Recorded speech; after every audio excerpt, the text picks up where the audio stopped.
What's going on, YouTube? I just wanted to bring you guys another video today. Um, the year of 2026, I really just want to be as consistent as possible. So today's video is going to be talking about basically a step-by-step guide on how you can get overseas as a hooper and the intangibles and different things that go into it. So the biggest thing about overseas basketball, right? If it was so easy to get into, everybody would do it. Like, I'm pretty sure you guys see at your local YMCA, you see a bunch of guys who are killing, and you're like, dang, man, this dude could really play pro. But there's also other things that tie into that. So, the first and most important thing is when it comes to overseas basketball is your passport. People don't understand and they underrate it so much about the passport. First of all, you need a passport to play professional basketball overseas because it's illegal. You can't go across the water without a passport. So you need one, at least an American one. Now I'm going to break it down as far as the different types of passports. There's Bosman A, there is Cotonou, and there's different passports for the different countries that are within Europe or a different continent that is throughout the world. Whenever I say Cotonou, Cotonou is for its strength in numbers for European and African leagues. Cotonou is of African descent. So if you're able to do like an ancestry.com or anything that can trace back to your roots and tell you, hey, like this is where he comes from, then that may be a big plus in your passport because I can break it down as simple as when you go overseas and you're an American, if you just have an American standardized passport, you're battling with the hundreds and thousands of other Americans who also want to play professional basketball, who may have a higher resume than you, who may have done more in college than you. You're battling with Division One guys. No matter if it's the 10th man on Kentucky, they're Division One. Like you could be like, oh man, like I scored way more points than him at a Division Two or Division Three level. They would much rather have the 10th man on Kentucky than have a Division Three unproven guy because in their minds overseas, you haven't played against anybody. So if you do get a job, no matter what the money is, take it. Take the job, play, and you can potentially double or triple your salary than what you were making that first season that you had overseas. So the passports are very important because, like I said before, you're battling with the hundreds of thousands of other people who have the same American passport as you. But if you have a Cotonou or a Bosman A passport, now you're counted as a local. So instead of you battling with the thousands of other spots that are throughout the world, now you're just battling with the 15 spots that are in that team. So passport is very, very important. You need to make sure that you have a good passport. Like if there's any way that you can find out if you have like at least 2% Hispanic blood, 2% African roots, like anything that you can go back to and say, hey, I'm a Cotonou player, or hey, I am a Bosman A player or Bosman B passport holder. They can look and see that. And now they're like, oh, okay, we don't have to break the bank on this guy, or we don't have to work as hard and make a harder decision because now we're just choosing him and putting him in with our locals instead of choosing him. And now he's an import who we have to pay a lot of money and we don't know if he's good. So make sure that your passport is in line. That's the first thing. The second thing is understanding the different level of basketball once you cross the water. Like, yes, everybody is a scorer at some point in time. That's how you've gotten recruited to college. That's how you've got recruited to play pro potentially. But if you're getting recruited to play professionally, 9 times out of 10, if you're a D2 or a D3 guy or an NAIA or USCAA or whatever the case may be, you are not going to get recruited overseas. Like, you have to use your connections and you have to look for an agent. If you're a small college type of player, you need to get an agent.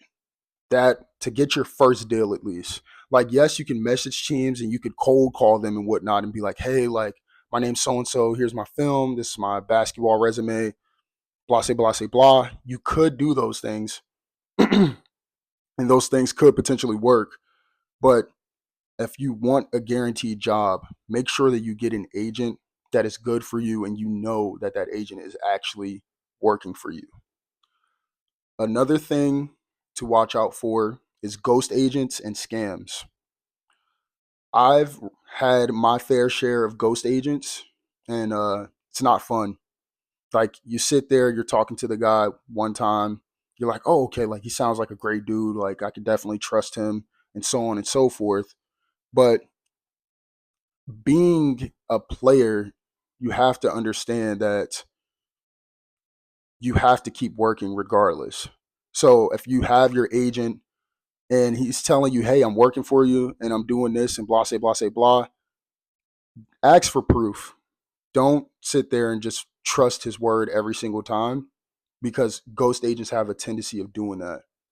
And the scams, I know there's a lot of hungry hoopers out here, and I know that there's a lot of people who are willing to invest in themselves, and that is a great mindset.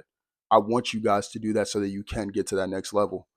But if they're asking you for money up front before getting your deal as an agent, run away from them or block them or don't speak to them ever again, because that is a scam. There's no reason why you should be handing an agent money before you sign your contract. That is not how that works. That is a scam.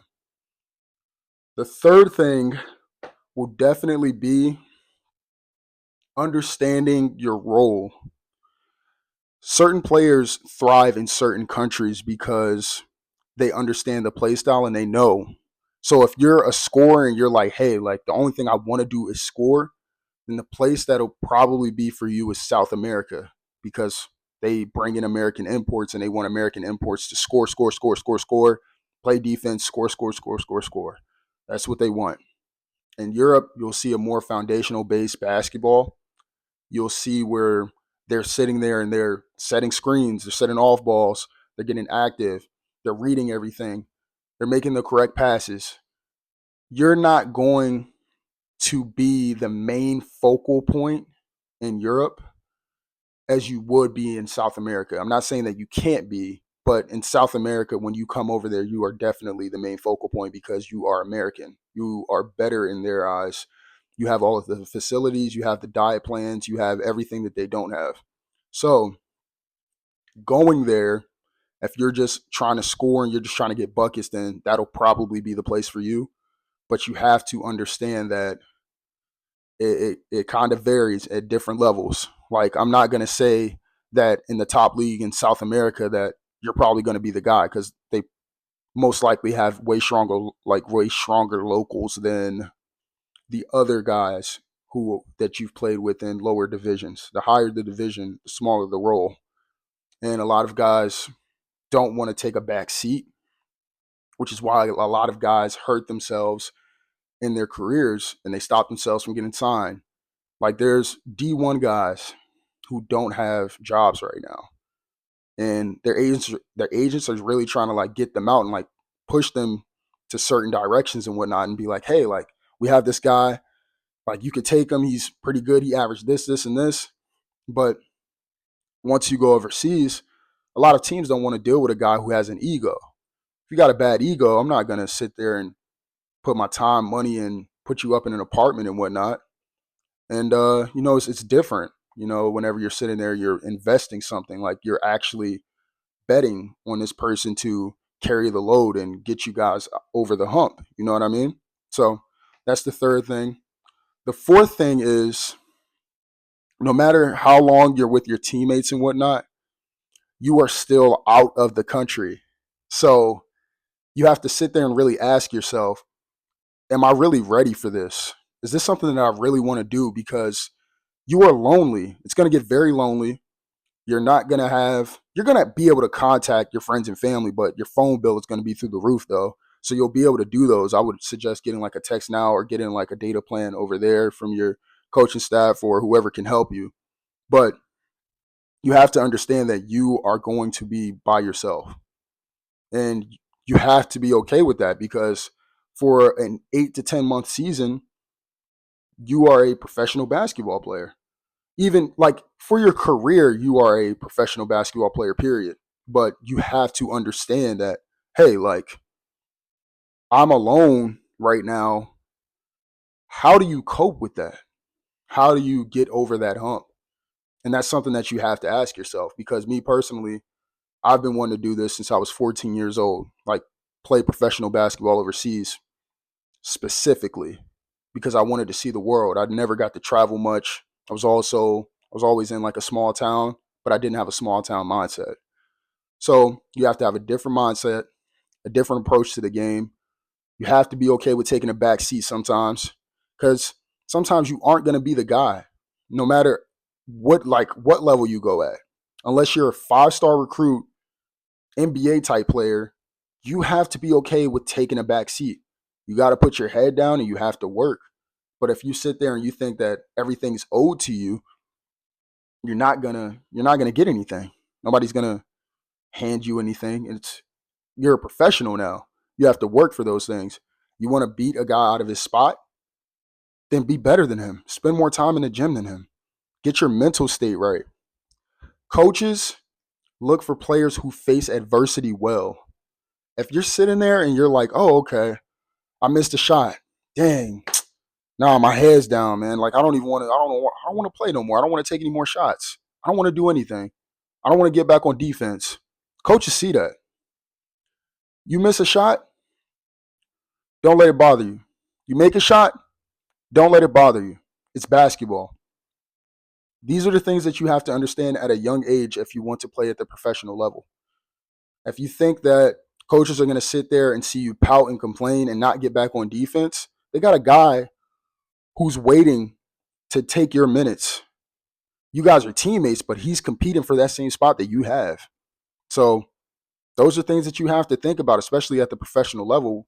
You're playing against guys who are trying to feed their families now. These are grown men. You're not in college. You're not in high school. These are 26, 27-year-old and up grown men. These dudes are stronger than you, most likely in your first year. They have more IQ because the older that you get, the better your IQ will be. There's so many different intangibles that tie into it. And you guys have to understand that I have to really work my tail off. And players come to me all the time and they're like, how do you get, how did you get overseas? Like, what did you do? And I tell them, hey, I got an agent and I stayed in the gym. That's what you can do until you get your next contract. And then if your contract is pretty lucrative, you can start making investments and things like that. But I'll save that for a later date to talk about. When you are playing at the professional level, you have to seek out ways to get better. If you think that they're just going to hand you anything because you're playing overseas and it's not the NBA, you're sadly mistaken. They have guys who are pretty tall. They have guys that can dribble. They got guys that can shoot. And they have guys that are willing to make an impact. So when you go over there, you have to change your mindset. You have to be ready for anything, whether you're going to be the star player or you're going to be the role player that's going to be a 3-and-D type guy. 3-and-D type people are very, very effective in basketball. You have to understand to be a role player, you have to be good at everything and exceptional at one thing. You have to be exceptional because if you aren't exceptional at that one thing, what's the point of us keeping you if you're just okay at everything? You have to see it from a coach's standpoint as well. So as you get further up in levels, once you go from high school to college to the pros, you have to understand that, hey, I have to see it from coach's standpoint as well because I'm not always right.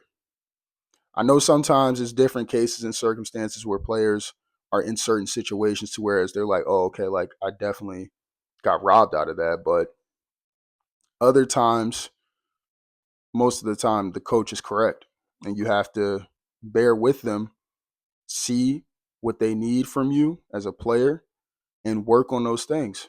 and get really sharp at it. Like really carve that out for yourself to make it a habit so that whenever it's game time, you're prepared. You have to be prepared. Because if you think that it's just going to be like, oh, okay, like I'm a naturally gifted basketball player. I mean, yeah, that only works for so long though. So what's the next steps to get better and better and better? Because you can always get better, whether it's in your mind, whether it's physically with basketball, you can always get better, always. So those are the things that I just want to give you guys a clearer perspective on. And I wanted you guys to really key in on those things, especially if you want to become a professional. Professional in any standpoint, you have to make sure that you're always ready to perform, even when you don't feel like it. So that was my message for you guys today. I hope you guys liked it. I hope you like, comment, and subscribe as well. And I'll definitely come back with another video for you.